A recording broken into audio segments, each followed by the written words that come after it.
talking tonight about this group and that group, and domestic violence and blacks, these minorities and that minority. What I want to know is, when are you all going to start standing up for the majority? And here's who the majority is. I'm the majority. Yep. I'm a law-abiding citizen who's never shot anybody, never committed a serious crime, never committed a felony. I've never done anything like that. But it seems like every time we have one of these shootings, nobody wants to put the blame where it goes, which is at the shooter's feet. You want to put it at my feet. You want to turn around and restrict my right, constitutional right that's spelled out in black and white. You want to restrict my right to buy a firearm and protect myself from some of the very people you're talking about in here tonight. It's ridiculous. I don't think Rod Serling could come up with a better script. It does not make any sense. The law-abiding citizens of this community and many communities around this country, we're the first ones taxed and the last ones considered and the first ones punished when things like this happens, because our rights are the ones that are being taken away. That's the reason why I came down here today. Gun show or no gun show, NRA or no NRA. I'm here to stand up for the law-abiding citizens of this community, because I'm going to tell you that what's going to happen.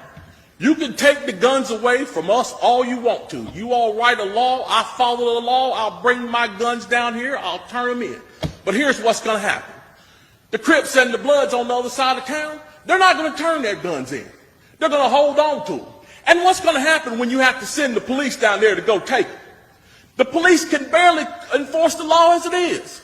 As what I see, we demonize the police, criminalize and vilify the police, and we make the criminals into victims. And we're talking about restricting guns? How are you going to do that? How are you going to do that when the police department's already hamstrung? You're not going to be able to go down here and take these guns from these criminals. So the criminals are going to hold on to their guns. They're still going to have them. They're still going to break in my house, and they're still going to shoot me with them. And guess who's going to be the one that suffers? It's going to be me. Well, I'm here to tell you tonight, it is not going to happen without a fight. And when I say fight, I don't mean shots fired. I don't mean fist thrown. Nope. I mean I'm going to come down here to this city council and raise hell just like these loonies from the left do. Yep. Until you listen to the majority of the people in this city. And I am the majority. The majority of the people in this city are law-abiding.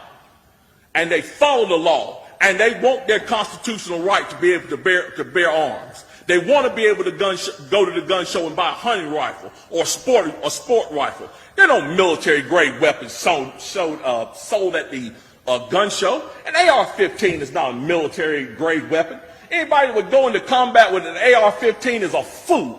It's a semi-automatic .22 rifle. You'd be killed in 15 minutes in combat with that thing.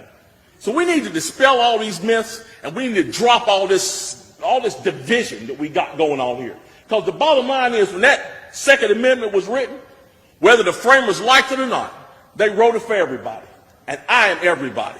And the law-abiding citizens of this city are everybody. And we want our rights, and we want to keep our rights. And by God, we're going to keep them, come hell or high water.